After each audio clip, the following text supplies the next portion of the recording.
we were just having a discussion in the break, Jason. Maybe, and it's a good point. He's come in, done a good job as interim manager. He's got some big results. Drew against Chelsea, beats Arsenal, an inform Arsenal. Maybe he fancies himself as a gaffer now. And maybe there might be a job on the cards for him. Yeah, that's a very good point. Doesn't want to go back being first-team coach. Yeah, I mean, this is a personal decision. This doesn't. I said to you at the very beginning, you wonder whether there might have been a little bit of a problem between him and the club. Maybe he wasn't going to be the role he was going to give. It doesn't seem like that. It just seems like it's a personal decision. Yeah. The statement that he's given is just saying that basically he feels as though this is the right time to move on. Can't be easy making a decision like that. He's literally been there since he gone straight from playing straight into the other side. Yeah. So he hasn't had a break. No. So maybe feels now after what's gone on for the last... Maybe he needs one. Yes, possibly. Okay, all right. Manchester United fans, let us know what you think. 03717 223344. Let's go to James, who is a Manchester United fan. James, good evening. Right, Jimbo. Good evening, chaps. What do you make of the Carrick situation? He's left. He's done well.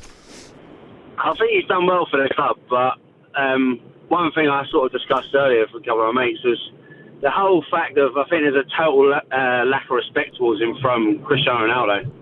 After the Chelsea game, he didn't shake his hand and walk out of the tunnel. Tonight he's come off, and he's basically, if Fergie was still there, he would walk back to that bench and sit his arse down. Whereas tonight, he's just done what he wants. He just goes, I'll tell you what, I'll run down the tunnel, and none the wiser to everyone else. But that's just, I think that's part of the reason why he's probably gone. He thought, you know what? We've had this. Ollie's obviously. I think the players got Ollie sacked. Personally, I think Rangnick's going to come in and obviously drill him a bit. But I think massively, there's a. So what are you saying? You're saying that Ronaldo's the problem? Don't get me wrong. Yeah, his goals are obviously contributing to United going back up the league. But there is too much of. He's got like an elite status himself, where I think he's gone against what Fergie used to say of no player is bigger than this club. He thinks he's bigger than that club. I don't think he does, James. I disagree with you. I think he's a goal machine, and he has elite status, but he also has an elite mentality. He wants to win. He does want to win, but at the same time, you show a respect to the shirt you're wearing. You don't just walk down the tunnel.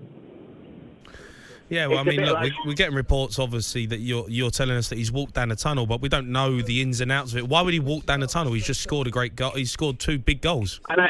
He's subbed off. Martin Atkinson's asked him to move off the pitch, and basically he's moved to the corner flag, stood there with his hands on his hips, and decided, I'm not going to go back to the bench. I'm just going to walk straight up the tunnel. If let me ask you this, Jamie. If you were doing that for Spurs, would you go and sit back on the bench, or would you go? Most of the time, I was in the tunnel anyway from the start.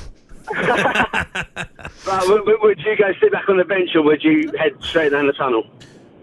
No, I guess I did. Yeah, I'm probably on the bench. So, I wouldn't go walk. I wouldn't go walking down the tunnel. But I don't think it would be. I don't think it's a disrespect thing. I really don't think that.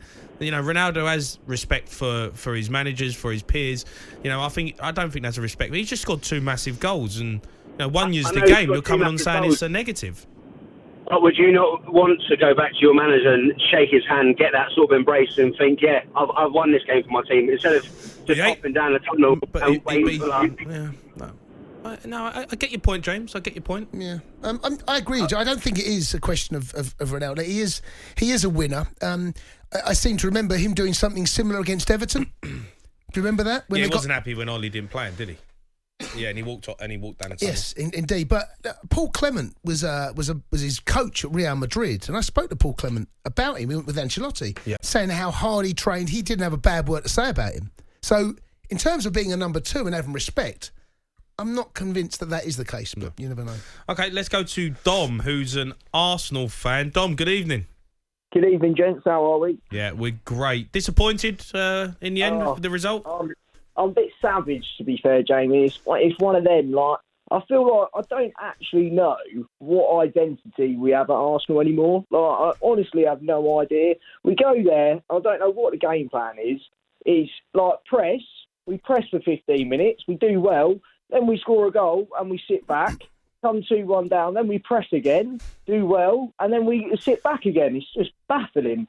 Aubameyang and Partey, they're meant to be our 2 big game players, didn't turn up tonight. I'll give credit to El Neni, because I saw him on the team sheet and thought, oh my word, and he actually put a shift in tonight and done really well. Like, But I just don't get it. Like, Tierney, I don't know what he's done wrong. He's one of our best defenders, and he's just been dropped off. Like, it's very strange tactics, and as per usual, we go away to a big boy, get beat every time.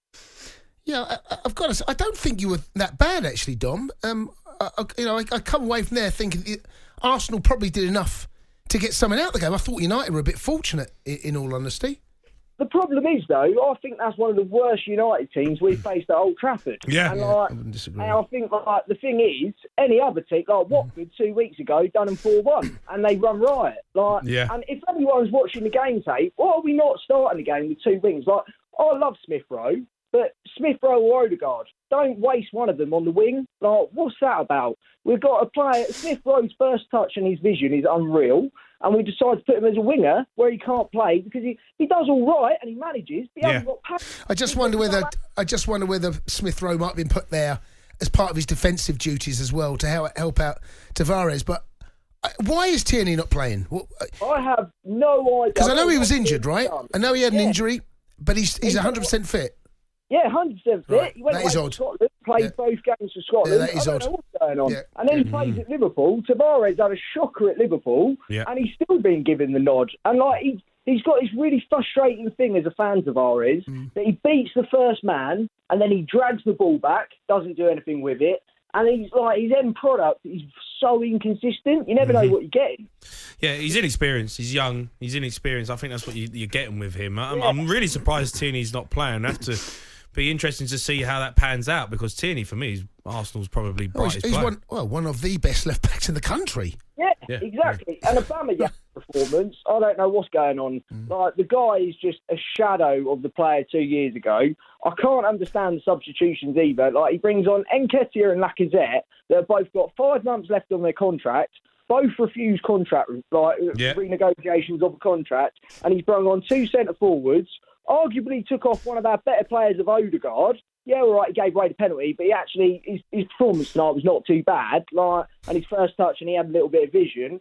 So I thought last 10 minutes, I actually thought the 2 substitutions completely killed it, to be honest. I thought we were looking in the ascendance before he made them subs. Okay, Dom, thanks for your call. It's nice. Happy. Nice to hear the Arsenal fans fuming, isn't it? All rubbing my hands together. Spurs are coming for you. I've heard that before. Spurs are on their way Where back. did you say that?